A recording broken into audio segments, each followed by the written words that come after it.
इसके पहले हम लोग कौन सा अप्रोच पढ़े हैं? इसके पहले हम लोग पढ़े हैं टीआरटीसी अप्रोच। ठीक है, याद होगा तुम लोग टीआरटीसी अप्रोच में क्या पढ़े हो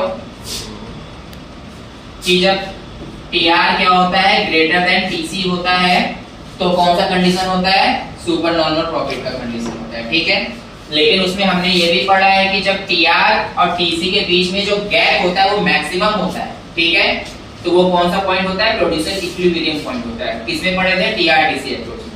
अब हम लोग जो पढ़ रहे हैं वो पढ़ रहे हैं एमआरएमसी अप्रोच। ठीक है, एमआरएमसी अप्रोच। ठीक है, और इसके पहले क्या पढ़े थे? टीआरटीसी अप्रोच। ठीक, अब देखो ये क्या चीज है।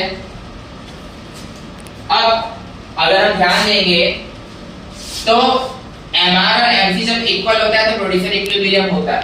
ठीक है, क्या होता है? एमआर और एमसी जब क्या हो? इक्वल हो, क्या होगा? प्रोड्यूसर इक्विलिब्रियम होगा। होगा कि नहीं होगा?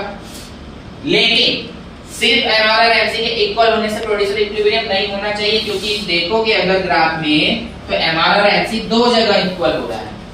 तो अब यहीं पे कंफ्यूजन होगा कि भैया प्रोड्यूसर इक्विलिब्रियम यहाँ होना चाहिए कि यहाँ होना चाहिए। ठीक है, तो दूसरा कंडीशन भी अगर वो फॉलो करता है तब हम कहेंगे कि वो पॉइंट प्रोड्यूसर इक्विलिब्रियम। ठीक है, दूसरा कंडीशन क्या है? जब तुम्हारा एमसी कर्व जो है, ठीक है, MC curve cuts the MR from below.